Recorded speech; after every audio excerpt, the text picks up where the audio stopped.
Salut les sorciers, soyez les bienvenus dans ce nouveau numéro de Science en question. Salut Marine, Bonjour. salut Lorraine. Salut Jean. On se retrouve aujourd'hui pour parler d'un sujet qui nous concerne tous, la citoyenneté.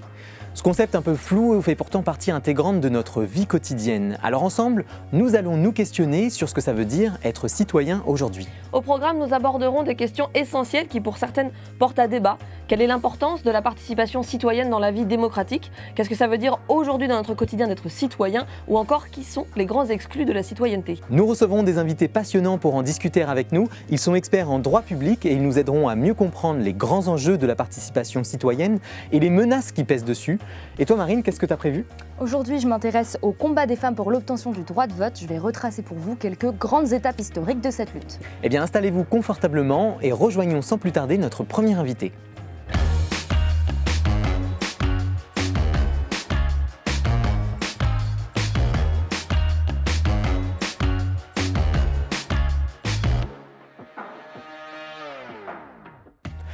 Aujourd'hui, nous avons le plaisir de recevoir Danielle Lechac. Bonjour et bienvenue. Bonjour. On est ravis de vous recevoir sur le plateau de Science en question. Alors, vous êtes professeur émérite en droit public à l'université Paris-Nanterre. La citoyenneté, c'est un concept que vous avez étudié durant votre carrière. Comment vous en êtes arrivé à vous questionner sur ce concept-là? Je pense qu'il y a deux voies en fait. Ouais. D'abord parce que le droit constitutionnel s'intéresse à la citoyenneté, la déclaration de 1789, et puis aussi parce que je me suis beaucoup intéressée aux droits des étrangers. Et la question c'est de savoir pourquoi ils ne sont pas citoyens, est-ce qu'ils l'ont déjà été, est-ce qu'il y a une chance qu'ils le deviennent, et sous quelle forme ils peuvent exercer cette citoyenneté. Alors, on va y revenir avec Lorraine un peu plus tard dans l'émission. Mais la citoyenneté, je voudrais qu'on arrive à le définir, cette notion. C'est pas facile, c'est un peu flou parfois. On l'associe souvent au droit de vote, mais c'est plus large que ça. Qu'est-ce que ça recouvre exactement? Alors c'est vrai que c'est compliqué.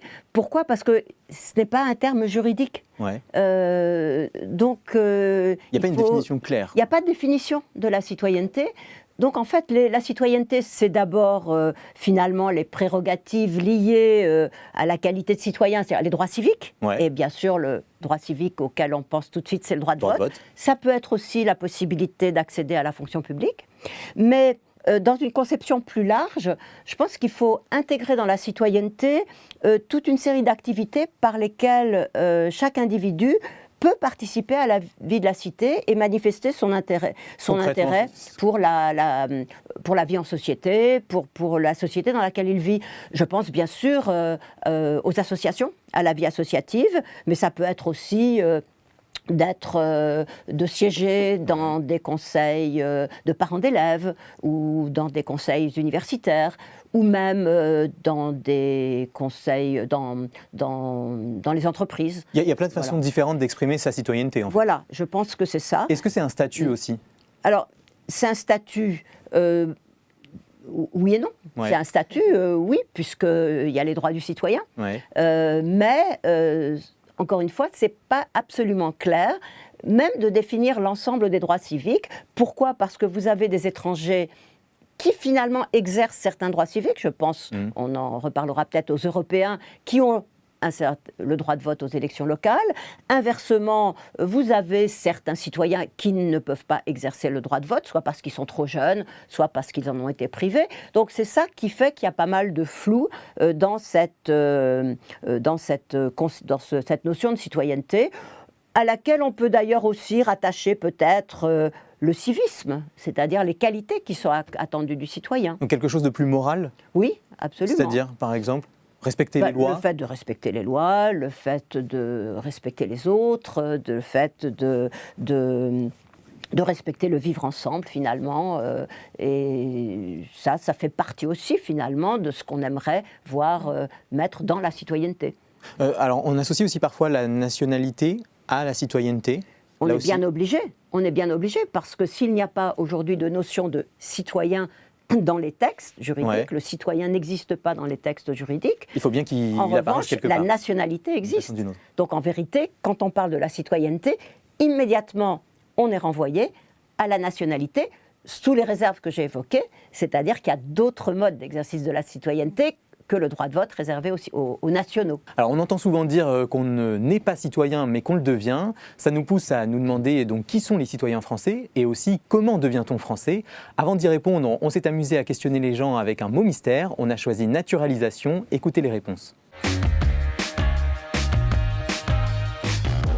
Le principe de naturalisation, c'est au bout d'un moment où on a un emploi et qu'on habite dans un pays où on peut demander la naturalisation avec beaucoup de papiers et beaucoup de démarches qui sont souvent longues et difficiles, mais ça peut se faire si on est dans les droits de la naturalisation. S'il a des enfants français qui sont nés en France, à plus de 13 ans, il peut devenir français.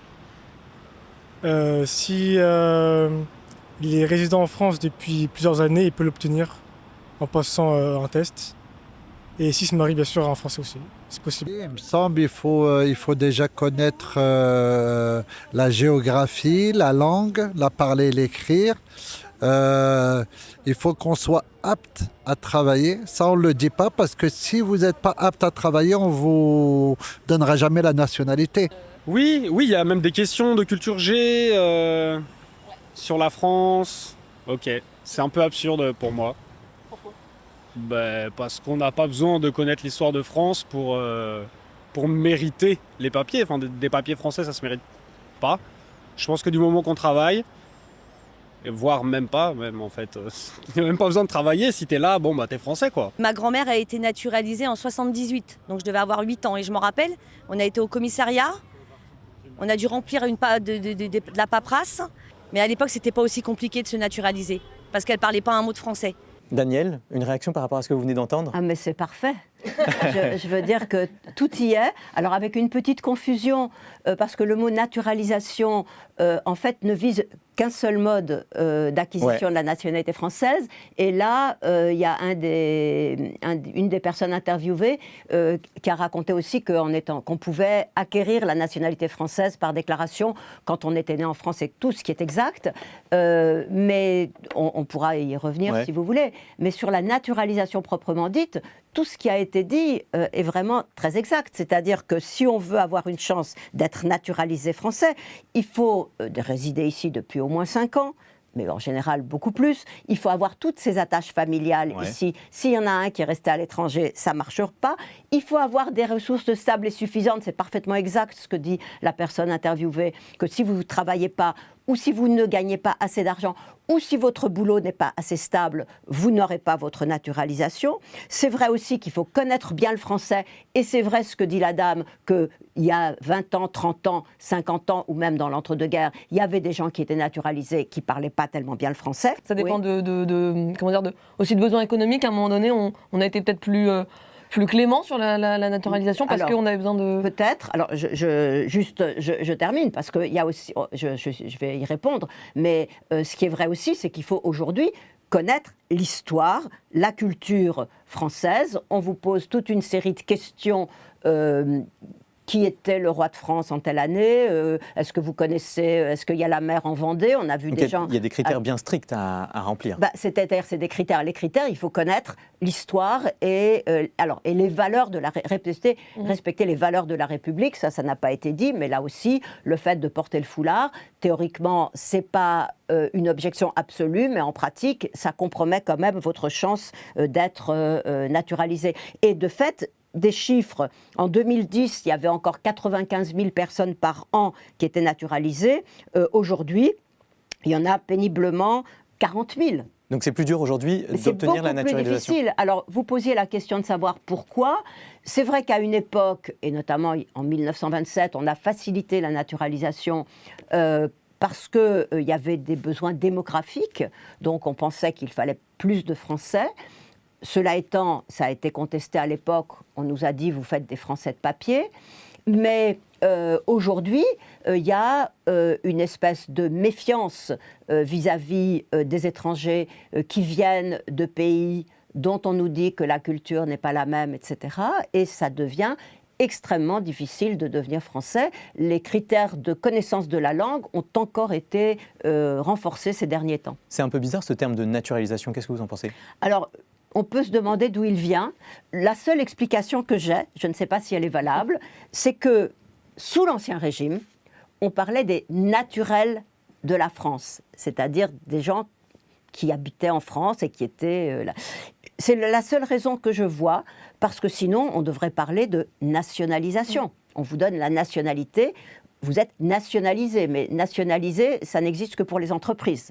Alors, vous le disiez, la naturalisation, c'est un des moyens d'obtenir la nationalité française. Quelles sont les autres façons de l'obtenir? Alors, il y a effectivement le mariage.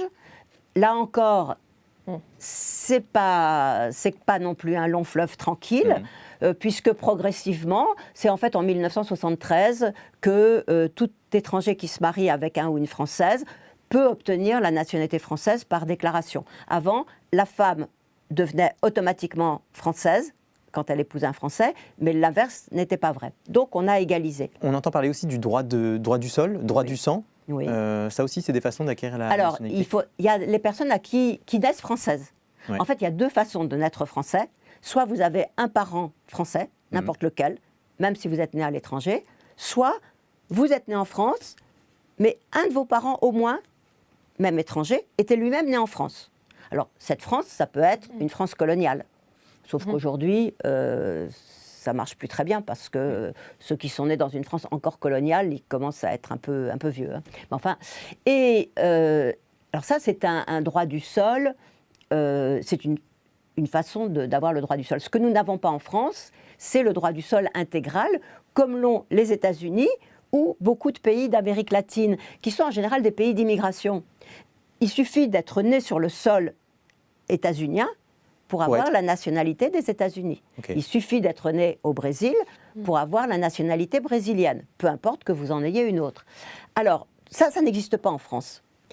Ce que certaines personnes ne comprennent pas aujourd'hui. Ce qui existe, c'est que quand vous êtes né en France, et ça existe depuis 1889, vous devenez français automatiquement à votre majorité, qui était à l'époque de 21 ans, qui est aujourd'hui de 18 ans. Et c'est cette modalité d'accès à la nationalité française, qui n'est pas un droit du sol intégral, mais un droit du sol reculé dans le temps, qui a fait l'objet d'une série de contestations dont on a eu encore des exemples récemment, mais déjà dans les années 80. Et là, ce qu'il y a, c'est que vous devenez automatiquement français à 18 ans, mais vos parents peuvent réclamer pour vous cette nationalité française à partir de l'âge de 13 ans. Vous-même, vous pouvez la demander tout seul à partir de l'âge de 16 ans. Qui dit citoyenneté dit droit civique. Très bien. Alors justement, on va voir si la citoyenneté concerne-t-elle vraiment tout le monde. On en discute avec Lorraine dans le Science en Action. Vous l'avez rappelé, Daniel, il y a plusieurs définitions à la citoyenneté. Une des définitions les plus basiques, c'est être français, avoir le droit de vote. Et ça exclut une partie des personnes qui résident en France, ce sont les étrangers. Vous avez beaucoup travaillé sur ce sujet-là. Est-ce que déjà on peut faire juste un rappel entre ce que ça veut dire étranger et immigré, qui sont souvent confondus? Alors, aujourd'hui, effectivement, les démographes font bien la différence. Étranger, c'est avoir une nationalité étrangère, et immigré, ça veut dire que vous êtes né ailleurs qu'en France. Et les deux catégories ne se rejoignent pas, puisque vous pouvez être étranger tout en étant né en France, et vous pouvez être immigré et avoir acquis entre-temps la nationalité française. Donc ce sont deux ensembles séquents, comme diraient les mathématiciens, mais qui ne se recouvrent pas complètement. Sur la question du droit de vote des étrangers, il y a quand même une nuance. Certains étrangers peuvent voter en France. Ce sont les étrangers d'origine européenne. D'accord. Effectivement, depuis le traité de Maastricht de 1992, on a créé une citoyenneté européenne. Et ça veut dire que les ressortissants des autres États de l'Union européenne, s'ils sont installés en France, mais bien sûr la réciproque est vraie, hein, ils vont pouvoir voter aux élections locales et aux élections européennes. S'ils sont en France, ils vont voter donc pour les listes qui sont offertes à la population française. Et en fait, il faut quand même voir que la France a appliqué cette citoyenneté de façon très restrictive. Elle a fait le minimum. Elle a fait le minimum obligatoire par l'Union européenne. Voilà, c'est-à-dire uniquement les élections municipales et c'est tout. Et pas les autres élections locales, puisqu'il y en a d'autres quand même. Ils peuvent être éligibles dans les conseils municipaux, mais ils peuvent être ni maires ni adjoints. C'est différent dans d'autres pays européens? Oui, il y a d'autres pays qui ont ouvert beaucoup plus largement en donnant l'éligibilité, qui ont même pu le faire pour des niveaux plus élevés que municipal. Je ne serais pas capable de vous donner tout l'éventail, mais de fait, la France a une conception très restrictive qu'on retrouve, c'était sans doute la question suivante, qu'on retrouve également dans le fait de savoir si on va donner le droit de vote à d'autres que des Européens. Oui, bien sûr, et ça crée quand même, on va dire, on est plus ou moins citoyen selon d'où on vient, en France en tout cas, on va être plus ou moins citoyen. On est citoyen européen ou on ne l'est pas. Là, pour le coup, mais ce qui est vrai, c'est que ça crée des phénomènes un peu d'inégalité qui peuvent sembler choquantes. C'est-à-dire que quelqu'un qui vient d'Allemagne ou d'Autriche, il pourra voter au bout de 5 ans. 5 ans, mais parce que c'est 5 ans pour voilà. Mais alors que l'Algérien ou le Marocain qui est là depuis 20 ans, et qui n'a pas réussi à avoir la nationalité française pour les raisons qu'on a un peu expliquées tout à l'heure, il ne peut pas voter. Et ça, si vous voulez, ça a paru choquant à beaucoup, indépendamment des options qu'on peut avoir par ailleurs, parce que ça crée une distinction qui n'est plus fondée sur la nationalité, critère qu'on peut critiquer, mais qui a une certaine objectivité, mais sur l'origine. La question du droit de vote des étrangers revient de temps en temps dans le débat politique, mais fait quand même rarement la une. Mais il y a un grand passif de lutte, notamment associative. Oui, absolument. La lutte pour la revendication en France, elle a commencé dans les années 70. Pourquoi ? Parce que, justement, c'est au moment notamment où l'immigration s'est peu à peu tarie, les nouveaux courants migratoires, en tout cas d'immigration de main-d'œuvre, se sont taris. Et l'idée du retour, qui était quand même l'idée dominante à la fois chez les immigrés et dans la conception française, ils venaient apporter leurs bras à l'économie française et après ils repartiraient. Eh bien, cette idée du retour, on a bien vu qu'elle ne marchait plus. Et du coup, l'idée d'une meilleure intégration dans la société française s'est posée. Et il y a eu plein de gestes dans ce sens. Je veux dire que déjà sous Giscard, en 74-76, on a donné un peu plus de droits dans l'entreprise aux étrangers. Quand la gauche est arrivée au pouvoir en 81-82, il y a eu également beaucoup plus de droits donnés.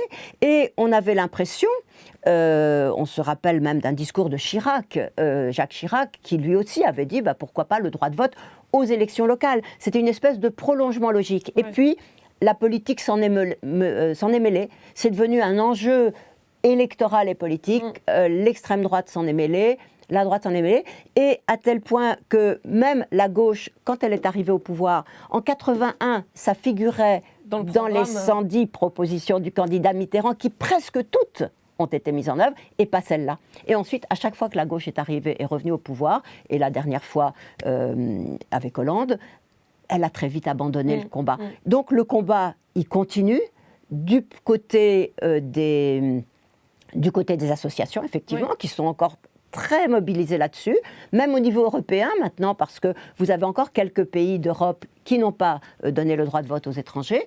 Et donc la mobilisation continue, mais vous avez raison, c'est quelque chose aujourd'hui qui est complètement passé un peu sous silence. Il y a eu la campagne « J'y suis, j'y vote ». Bien sûr, il y en a un petit peu, mais qui n'a pas été très bien sûr. Oui, avec la revendication d'une citoyenneté de résidence, qui serait découplée de la nationalité. C'est-à-dire, on créerait un nouveau statut ? Non, l'idée que ce qui justifie le droit de vote, c'est le fait d'être là. J'y suis, j'y vote. Même sol, même droit. Ça reprend un peu les propos de quelqu'un du micro-trottoir tout à l'heure, du jeune garçon qui disait que ça lui paraissait absurde ces critères pour avoir la nationalité et qu'il suffisait finalement qu'on soit présent sur le sol pour Oui, c'est un peu ça l'idée. J'y suis, je participe à la vie collective, il n'y a pas de raison que je ne vote pas. Et ça, en plus, il est clair que comme facteur d'intégration, c'est important à la fois pour ceux qui vont voter et qui se sentent donc plus partie prenante, et peut-être pour leurs enfants aussi, parce que leurs enfants, ils sont français, eux, en général.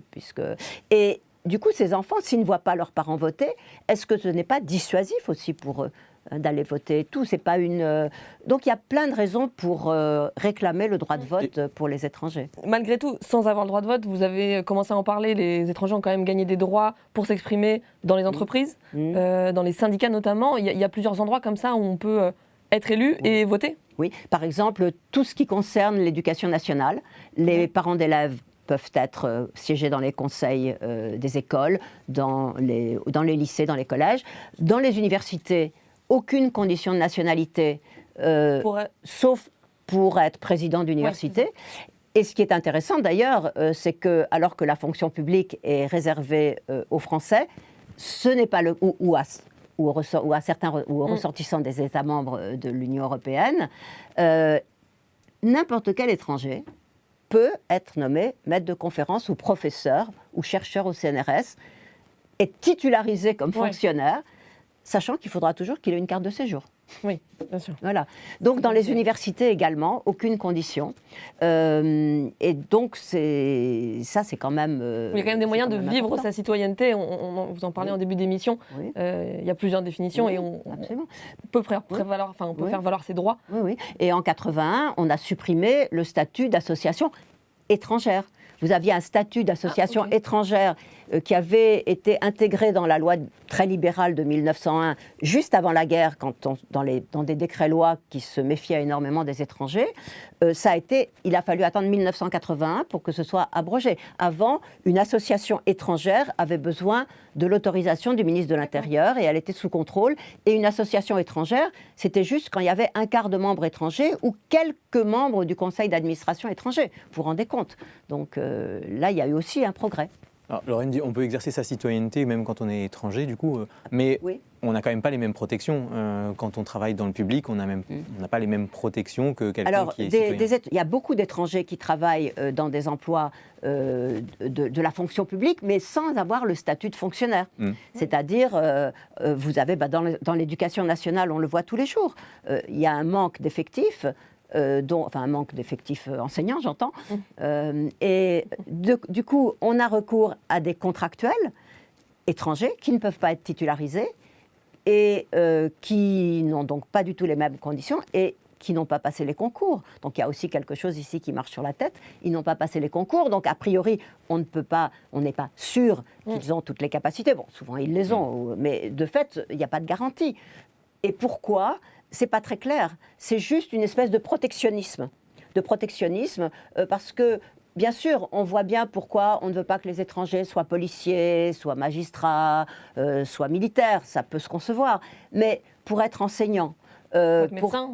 médecin, alors les médecins aussi ont des problèmes d'accès à la profession médicale quand ils ont un diplôme étranger. La condition de nationalité a été supprimée. Donc vous avez toute une série de restrictions dans ce qu'on appelle nous les emplois fermés, qui font que là aussi les étrangers, parce qu'ils ne sont pas citoyens français, ne peuvent pas exercer toute une série de métiers qu'on évalue à 5 millions, par exemple. Et la question s'est posée plus récemment aussi avec les binationaux.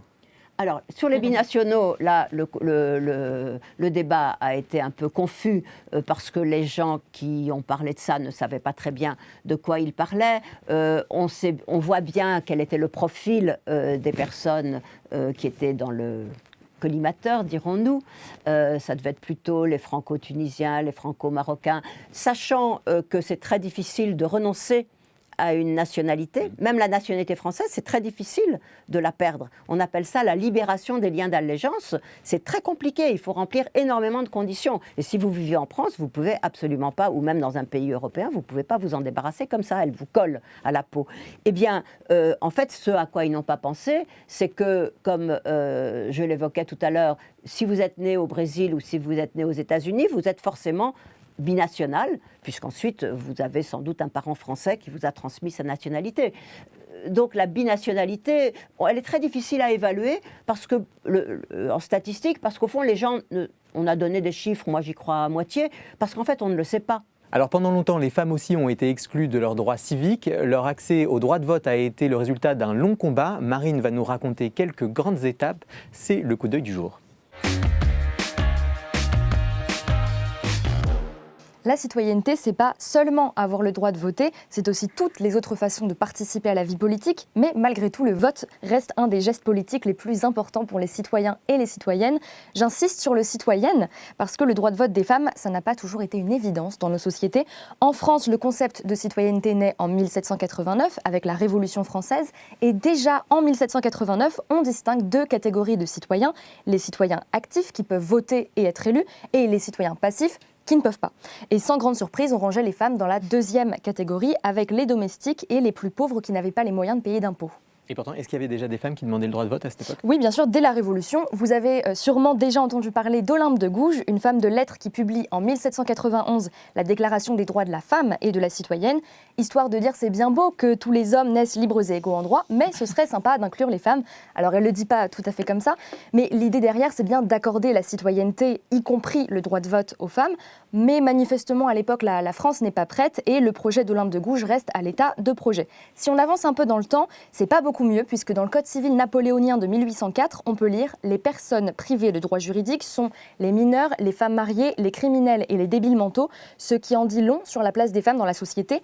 Malgré tout, elle continue de militer. On peut citer par exemple la journaliste Jeanne de Rouen, qui se présente illégalement aux élections législatives de 1849. Elle s'est dit sur un malentendu, ça peut marcher. Évidemment, c'était plutôt une candidature symbolique et en plus des actions isolées, des associations féministes se créent, comme l'Union française pour le suffrage des femmes en 1909, inspirée par les suffragettes au Royaume-Uni. Une autre étape importante dans la reconnaissance de la place des femmes, c'est la Première Guerre mondiale, je crois. Effectivement, il y a un fort désir d'émancipation après la guerre, tout simplement parce que les femmes ont largement participé à l'effort de guerre, que ce soit en fabriquant des munitions, en soignant les soldats blessés ou en remplaçant les hommes au travail. Elles ont prouvé qu'elles étaient indispensables au fonctionnement de la société. Et donc, dans l'entre-deux-guerres, l'idée de leur accorder le droit de vote et d'être élues fait son petit bonhomme de chemin. La preuve, entre 1919 et 1936, les députés ont adopté à 6 reprises des propositions de loi en faveur du vote des femmes. La 6e fois, c'était même à l'unanimité, mais à chaque fois, c'est le Sénat qui a fait barrage en refusant d'examiner les textes. Alors évidemment, le militantisme continue. Par exemple, en 1935, la femme de lettres Louise Weiss se présente aux élections municipales de Montmartre. Elle fabrique ses propres urnes et elle obtient quand même 18 000 votes, même si ces derniers n'ont pas de valeur légale. Par contre, une anecdote assez amusante, c'est que plusieurs femmes ont bel et bien été élues en 1925, alors même qu'elles n'étaient pas éligibles. En fait, c'est le Parti communiste qui a proposé des femmes sur ses listes aux élections municipales. C'était bien sûr une provocation. D'ailleurs, ils savaient très bien que l'État n'allait pas l'accepter, mais ils ont misé sur le fait que les procédures pour invalider les élections prenaient un temps fou, et ça a marché. Une petite dizaine de femmes s'est retrouvée à siéger dans des conseils municipaux, notamment en banlieue parisienne, et l'une d'entre elles, Augustine Variot, a même pu y rester presque un an avant que le Conseil d'État la révoque. Parfois, les galères administratives, ça a du bon. Bon, et finalement, c'est en 1944 que les femmes ont eu le droit de voter et d'être élues ? Tout à fait, c'était le 21 avril 1944, suite à une ordonnance du Comité français de la libération nationale, donc un régime politique de résistance à l'occupation allemande, et les Françaises ont pu exercer leur droit de vote pour la première fois lors des élections municipales de 1945. Alors, petite précision quand même, on dit tout le temps que les femmes ont eu le droit de vote en 1944, mais dans certaines colonies françaises, elles ont dû attendre. Par exemple, en Nouvelle-Calédonie, le peuple kanak, hommes et femmes confondus, n'a eu pleinement le droit de vote qu'en 1957, et les Algériennes en 1958.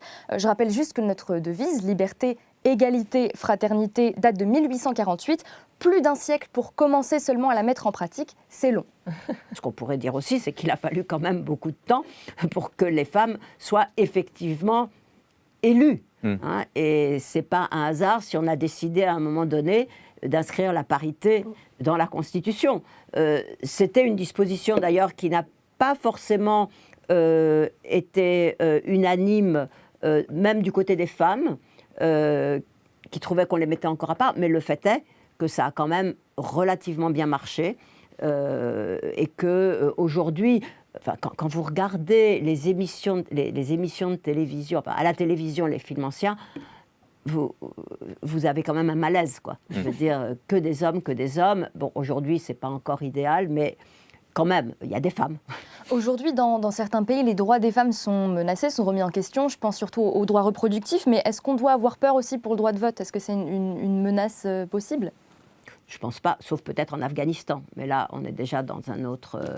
et dans certains pays du Golfe. Mais là, je pense que le droit de vote, il ne sera pas remis. Ça, c'est acquis au moins. Okay. Bon, merci de nous rassurer, Daniel. Dans un instant, on poursuit notre discussion avec un nouvel invité. Avec lui, on va se questionner sur les différentes formes de participation citoyenne, sur notre rôle et sur la façon d'assurer la pérennité de cette citoyenneté. Notre prochain invité est expert en droit public à l'Université Paris-Nanterre, comme vous, Daniel. Place à l'esprit d'équipe. Bonjour Michael Koskas. Bonjour. Bienvenue sur le plateau de Science en question. Vous êtes maître de conférences en droit public à l'Université Paris-Nanterre. Ça veut dire que du coup vous enseignez et que vous menez des recherches en parallèle? Oui, c'est ça. Voilà, c'est ça, sur le droit public en général. Donc ça veut dire, mes domaines de recherche sont principalement la théorie du droit. J'essaie de comprendre pourquoi une même règle juridique peut recevoir différentes interprétations, alors que parfois c'est même très clair. Et d'autre part, les droits de l'homme au sens large. Donc je m'intéresse par exemple à la liberté d'association dernièrement, qui à mon sens est plutôt mise à mal depuis 5 ans. On va en discuter. Alors on a commencé à le dire depuis le début de l'émission, le vote n'est pas la seule façon d'exercer sa citoyenneté, il y a d'autres façons de l'exercer. Est-ce que vous pouvez nous expliquer quelles sont ces autres façons, Michael? Bien sûr, alors il faut savoir que la citoyenneté recouvre également une dimension sociale, c'est-à-dire que les citoyens ont l'opportunité de s'exprimer, pas seulement à travers le vote dans le sens politique, mais aussi dans différentes sphères politiques. On peut penser à l'entreprise, ou on peut parler aussi principalement des associations. Je pense par exemple aux associations de protection des droits de l'homme, mais là Daniel en parlera mieux que moi. Mais on peut aussi penser aux associations qui promeuvent par exemple la connaissance des droits et des devoirs des citoyens. Je pense à une association comme Civisme et Démocratie qui œuvre par l'intermédiaire d'ateliers pour faire connaître aux citoyens leurs droits et leurs devoirs. Donc c'est une échelle plus locale? C'est effectivement une échelle plus locale. Mais on peut aussi parler de la Ligue des droits de l'homme. Bon, c'est quand même important. Daniel, peut-être que...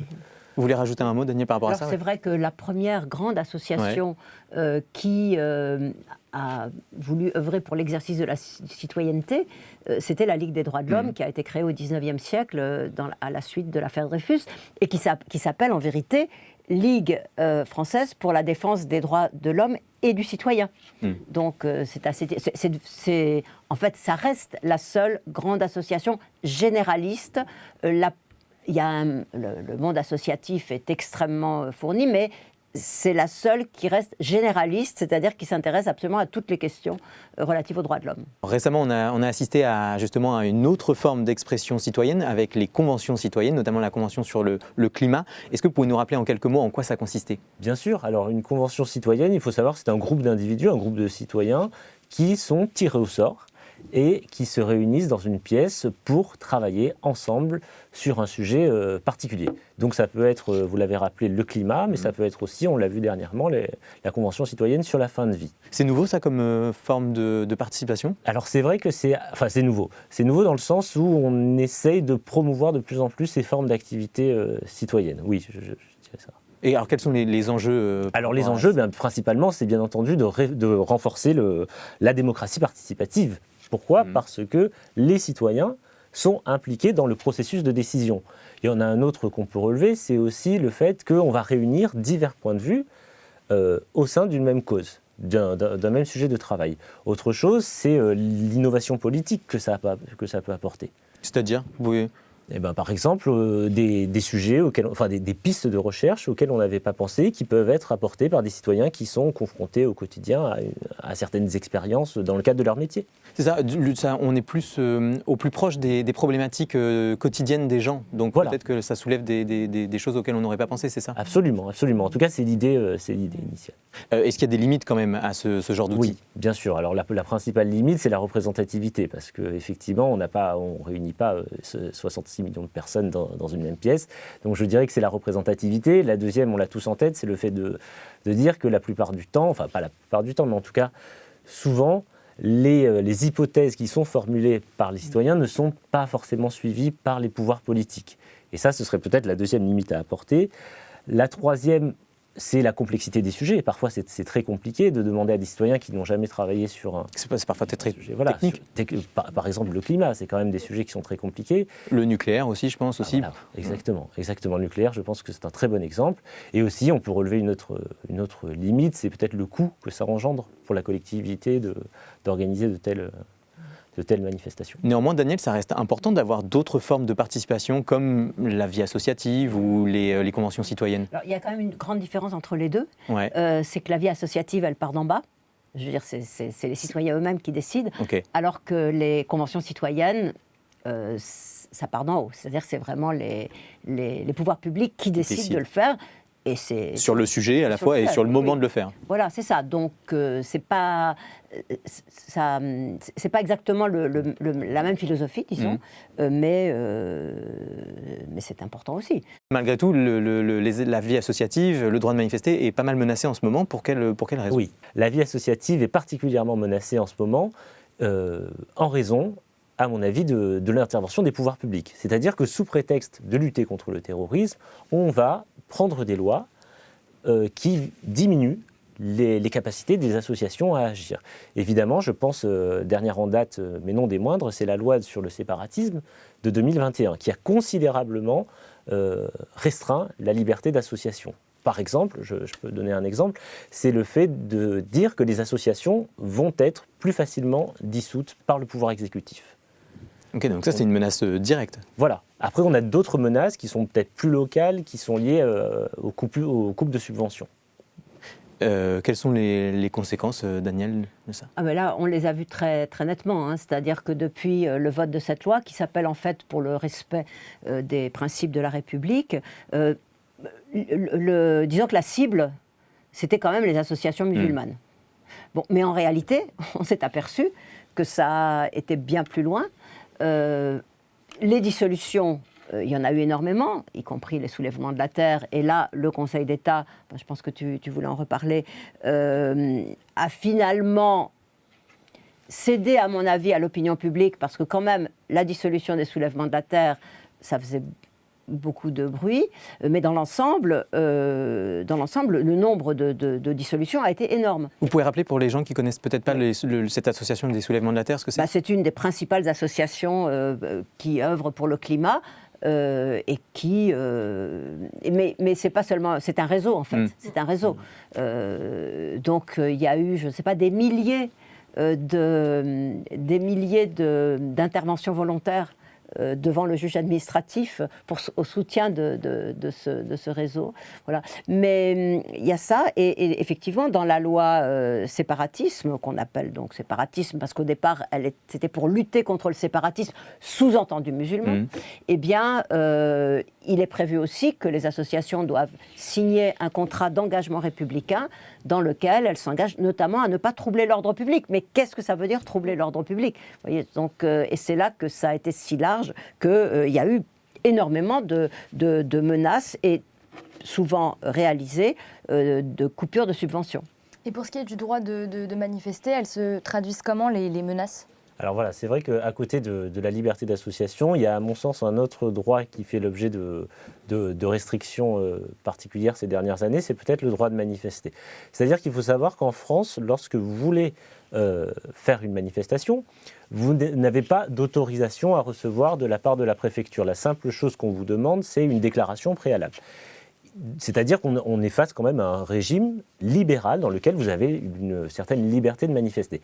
Il n'empêche que, au vu des nombreux actes administratifs qui visent à restreindre, voire à annuler les manifestations, on peut se poser la question de savoir si finalement, de fait, on n'est pas dans un régime d'interdiction a priori de manifester. Il existe quand même des institutions qui sont censées protéger les droits fondamentaux des citoyens. Absolument. Lesquels, par exemple? Absolument. Il faut savoir qu'on est dans un état de droit et donc lorsque l'administration, ou en l'occurrence le président de la République, lorsqu'il prend un décret de dissolution, il faut savoir que cet acte est susceptible de recours devant le juge administratif, c'est-à-dire celui qui juge de la légalité des actes de l'administration, pour savoir si ou non, enfin pour savoir si cet acte est légal.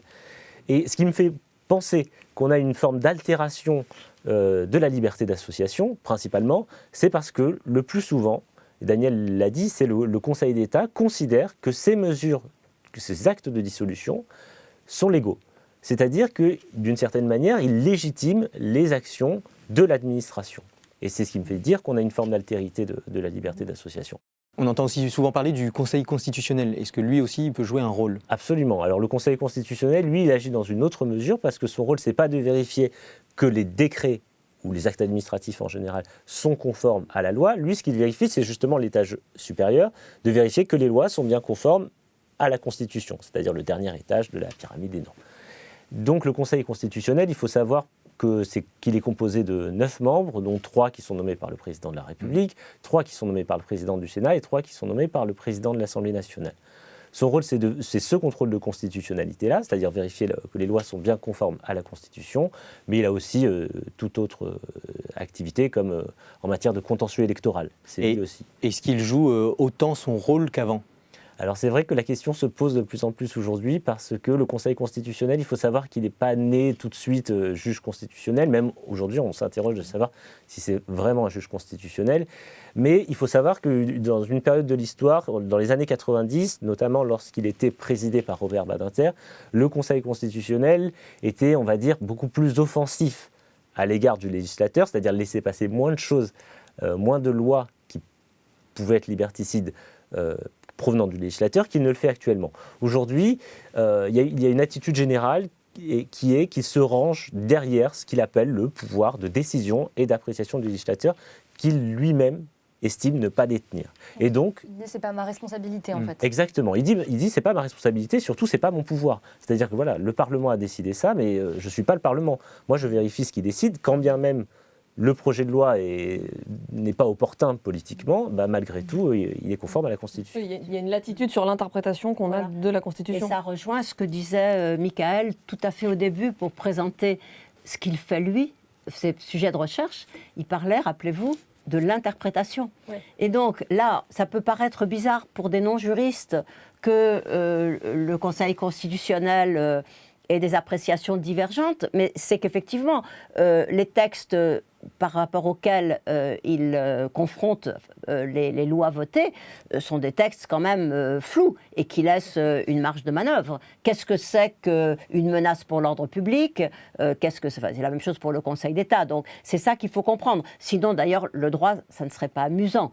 Je veux dire, ça ne serait pas une discipline intéressante si il suffisait de lire la loi et que tout de suite on savait tout ce qu'on a le droit de faire et de ne pas faire.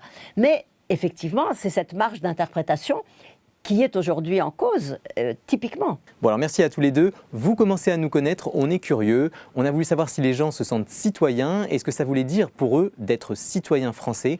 Regardez les réponses et pour les fans de vulgarisation, vous allez peut-être reconnaître une tête.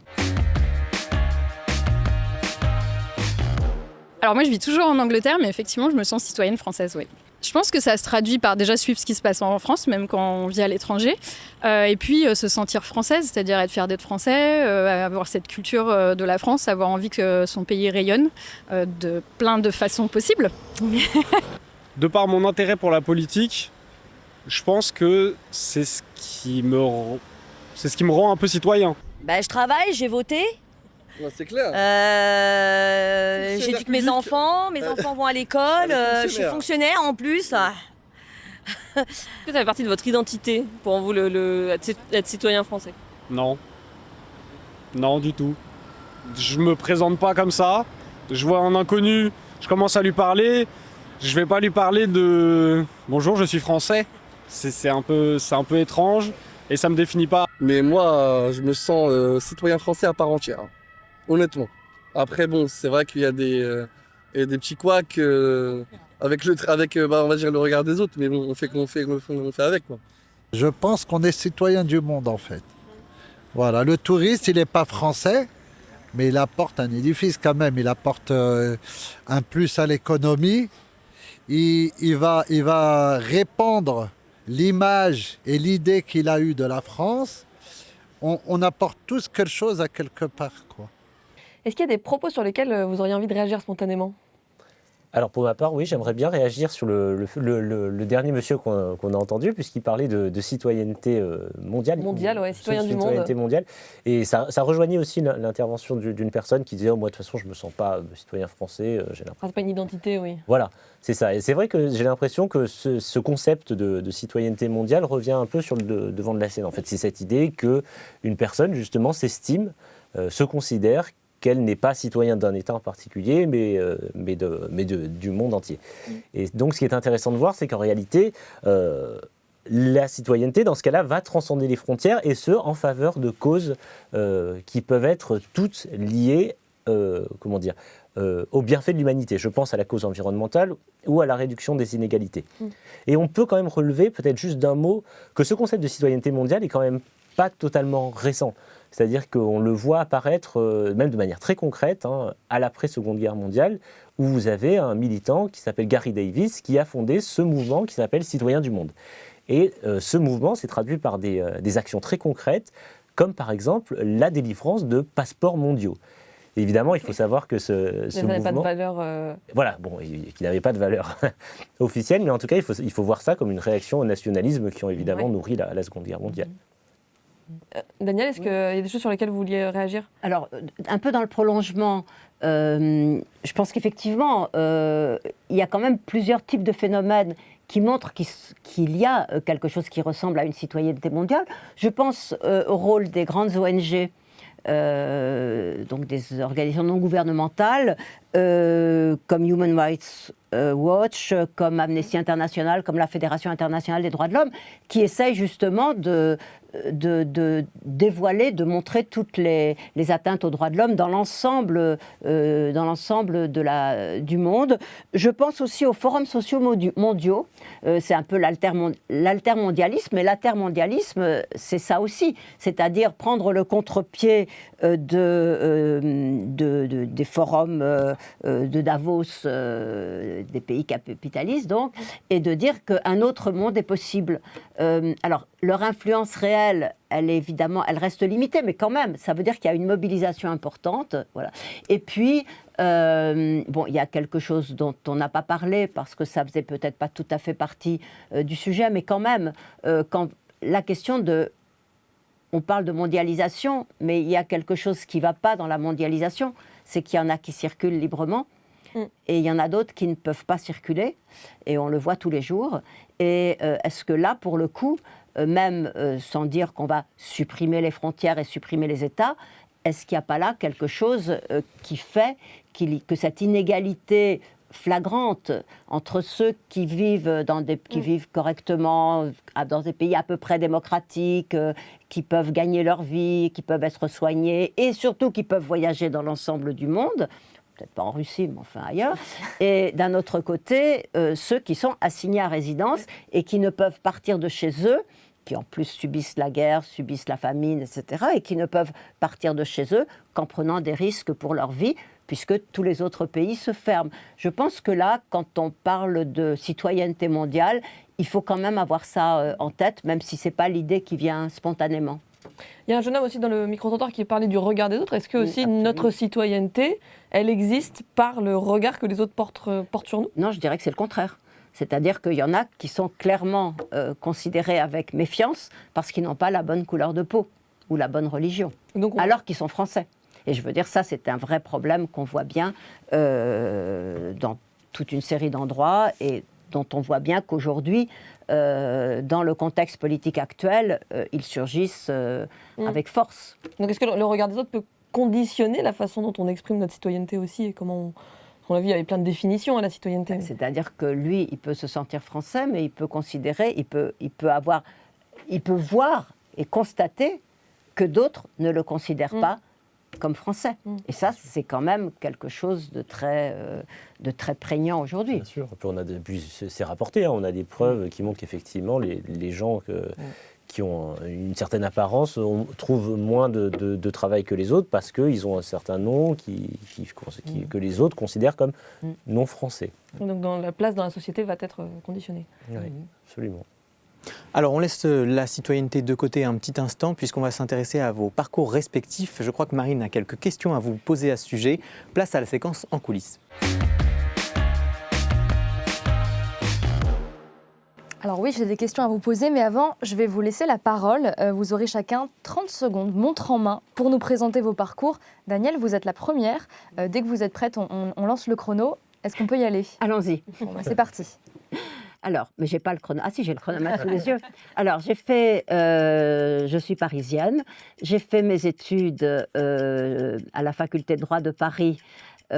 Après ces études, je suis devenue assistante, ce qui était la première porte.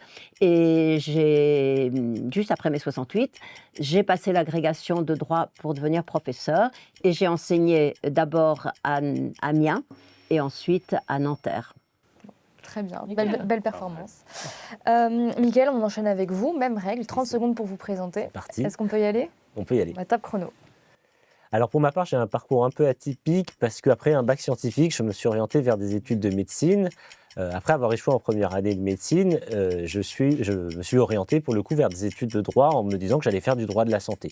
Mais en réalité, en faisant des études de droit, je me suis rendu compte que je pouvais allier mon intérêt au droit à la philosophie. Et c'est la raison pour laquelle je me suis lancé dans une thèse qui a duré 6 ans. Et à la suite de ça, j'ai été recruté en tant que maître de conférence à l'Université Paris-Nanterre. Super, sur le gong. Parfait. Sur le gong.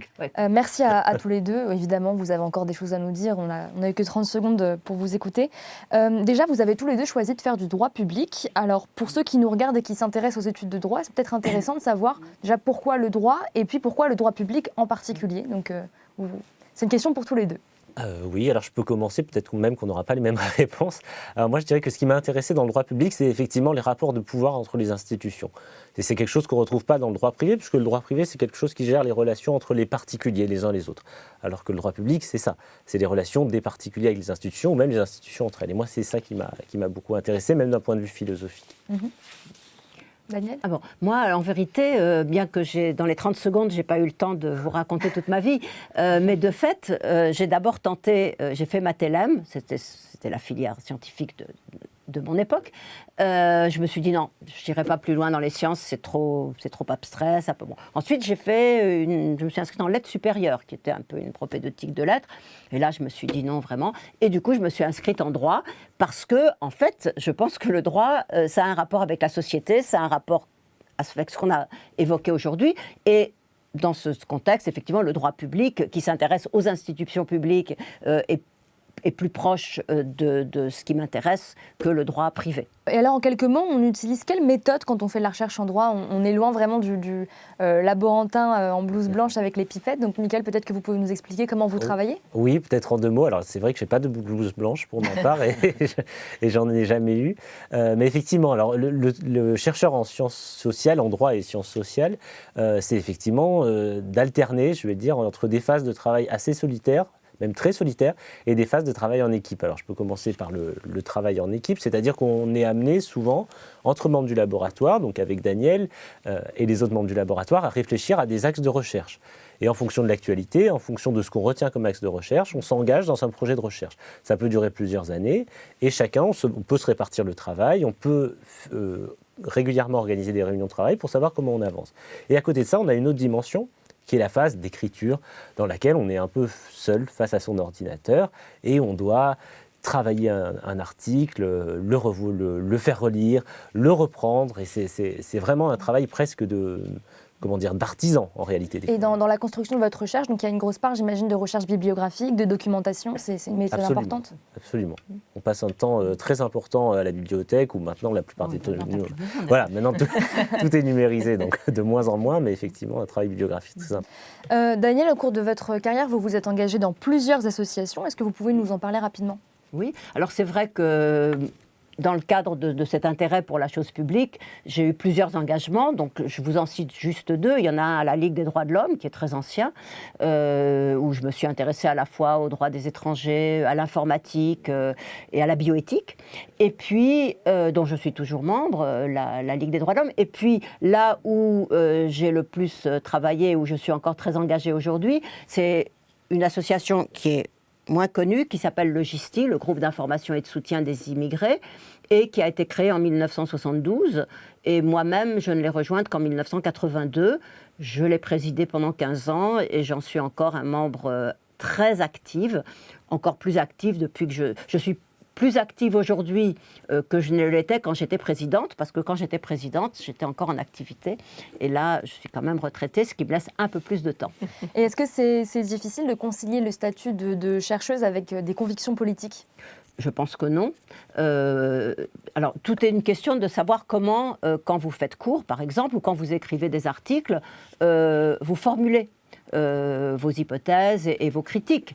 Il faut que ce soit toujours argumenté, mais je pense que le chercheur et l'universitaire a une obligation d'engagement, je ne dirais pas comme ça, mais moi-même, je le sens qu'en tant qu'universitaire, en tant que chercheur, en tant qu'enseignante, je dois faire la preuve en acte, je dirais, de ma liberté intellectuelle.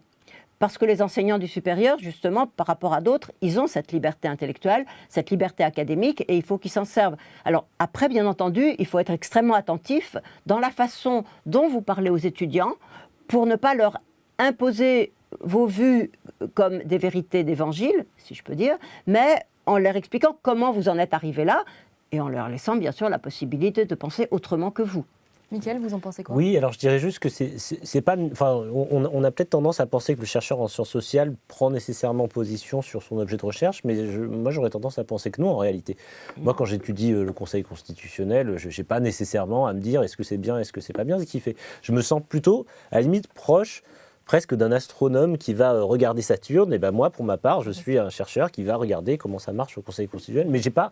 Après, bien sûr, je peux avoir des convictions, mais en tout cas, c'est pas ce qui va déterminer mon parcours de recherche. Et il me semble que vous avez une histoire à raconter sur ce sujet-là, de justement certaines personnes qui ont utilisé leur posture de spécialiste pour donner des opinions qui n'étaient pas forcément légitimes à partager. Oui, c'est une anecdote qui remonte à lorsque j'étais étudiant. En réalité, donc il y a eu lorsque la loi sur le mariage pour tous est passée en 2013, les juristes ont on va dire 170 juristes ont décidé de prendre position pour considérer que le mariage pour tous était, je vais citer les mots, mais contre nature, en tout cas ça allait engendrer un trafic d'enfants, etc.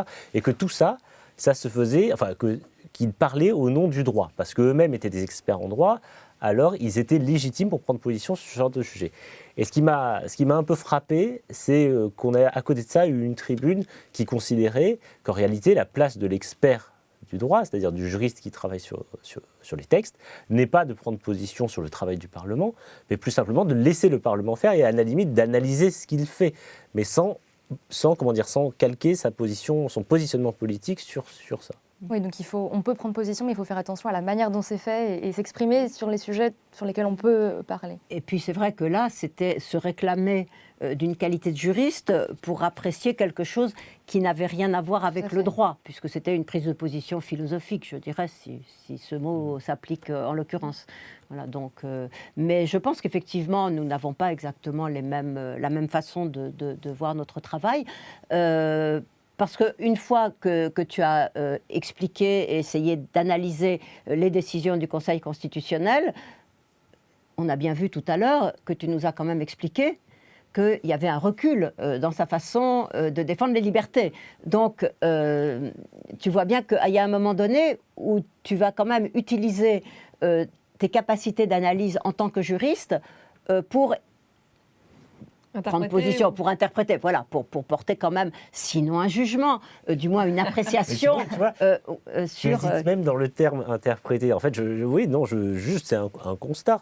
Un constat de dire, effectivement, voilà, l'état des libertés au temps T-3, il n'est pas le même que celui ton constat n'est pas forcément objectif. D'autres te diront que le Conseil constitutionnel continue à défendre exactement comme avant les libertés. Après, on peut aussi considérer que la neutralité, que cette idée de neutralité est aussi un argument, peut-être, pour défendre certaines positions. Il y a certaines personnes qui moi, je reprends mon exemple, je me méfie quand même beaucoup de l'analyse neutre des juristes. Je reprends toujours cet exemple que j'ai étudié et qui me tient à cœur, de voir comment, sous Vichy, les juristes ont analysé, comme si de rien n'était, les lois antisémites, en les analysant, en les expliquant, en ne prenant pas...